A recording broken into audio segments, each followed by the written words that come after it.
30 টাকা 30 টাকা 30 hi guys আজিৰ এই ভিডিঅ'টো ষ্টাৰ্ট কৰাৰ আগতে আপোনালোকক এখন মানে দোকানত যিটো মানে চব্জি দোকান বেছি আছে সেইটো আগতে দেখাই ল'ব বিচাৰিম ইয়াত দাদাই বেছি আছে চাওক এই ধৰণৰ চব্জি যিটো মানে আপোনালোকে চাই পোৱা নাই কিজান ক'ৰবাত বহুতে চাই পোৱা নাজানে কেনেধৰণৰ চ'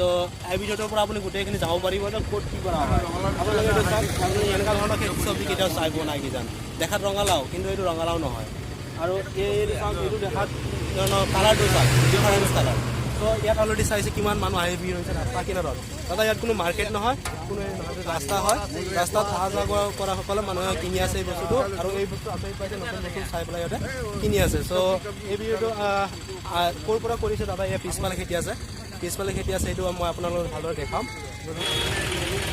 দাদা আপোনালোকে এই বস্তুটো আগতে চাই প্ৰথম না আপুনি এইটো এই ৰাস্তাত যাই থাকোঁতে চাই পেলাই ল'লে ন মই দুটা লৈছোঁ অঁ দুটা ল'লে ন কিন্তু এই বস্তুটো আপোনালোকে নাজানে নাম জানে এইটো নামো নাজানে আপুনি দাদা চাইছে দাদা নামো নাজানে লগতে এইটো আজি ইয়াত চাই পেলাই কিনি লৈছে কিন্তু এইটো বৃহত্তৰ অঞ্চলত এনেকুৱা ধৰণৰ চব্জি নাপায় দাদাই অৰ্গেনিকভাৱে এই খেতিৰ পিছফালে খেতি আছে অৰ্গেনিক পদ্ধতিৰে খেতিটো কৰি আছে আৰু দাদাই কিন্তু এই খেতিটো বস্তুটো চাই বহুত ভাল পাইছে ভাল পোৱাৰ পিছত এই চব্জিটো দাদা কিনি লৈছে ইয়াৰ পৰা দাদা তো আপুনি এই চব্জিটো খোৱা মানে নতুন এক্সপিৰিয়েঞ্চ হ'ব আজি ন আজি প্ৰথম চাইছে দাদা কিমান ফূৰ্তি হৈছে যে এইটো নতুন চব্জি হয় আৰু এইটোৰ দামোতো ভাল কিমান দাদা কিমানকৈ লৈছে মোৰ হেৰি কৈছে আপোনাৰ 30 টকা কিমান কেজি কৈছিলে 30 টকা কেজি কৈছে 30 টকা কেজি দিছে চাইছে আজিৰ দিনত এইটো গাঁৱত বুলিহে 30 টকা বুজি দাদা পাইছে নহ'লে এইটো গুৱাহাটী বা ডাঙৰ চহৰত কিনিলে হয় 100 টকা কেজি পৰিলে হয় 120 টকা কেজি পৰিব যি কি নহওক বলক এতিয়া খেতিটো চাওঁ আৰু খেতিৰ বিষয়ে অলপ জানো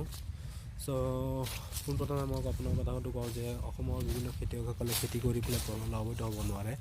যাৰ কাৰণে কি হয় খেতিটো এৰি দিয়ে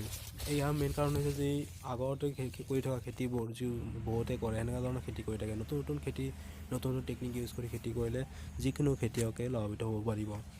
এইজন খেতিয়কে বেংগলৰ পৰা এইটো চাই আহি পেলাই ইয়াতে কৰিছে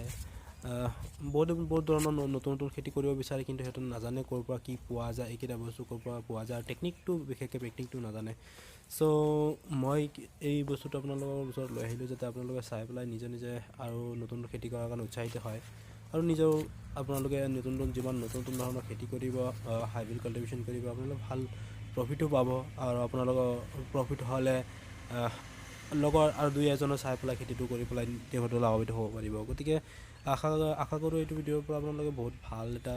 ইনফৰ্মেশ্যন পাব আৰু আপোনালোকে উৎসাহিত হ'ব খেতি বাতি কৰাৰ ক্ষেত্ৰত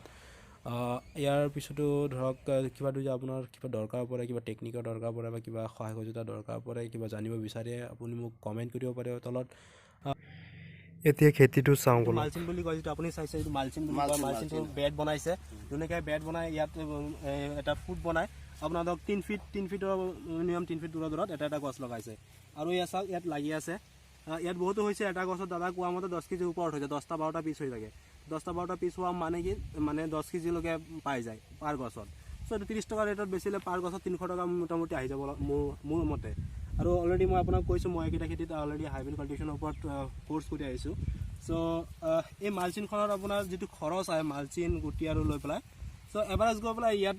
বাকী খেতিতকৈ বহুত ভাল এইটো প্ৰফিট আহে বুলি আমি জানো যেনেকুৱা আৰু আপোনালোকে চাব পাৰিছে অলপ এইটো চাওক কি ধুনীয়াকৈ হৈ আছে কালাৰটো কি ধুনীয়া আৰু লগতে বাকী গোটেই খেতিখন একদম মানে আপোনাৰ ধুনীয়াকৈ হৈ আছে আৰু অলৰেডি দাদা বেছি আছে ৰাস্তা কেইখন মই আপোনাক দেখাম পিছৰ ভিডিঅ'টোত মোৰ নেক্সট ভিডিঅ'ত সম্পূৰ্ণ খেতিটো চাব পাৰিব গতিকে আশা কৰোঁ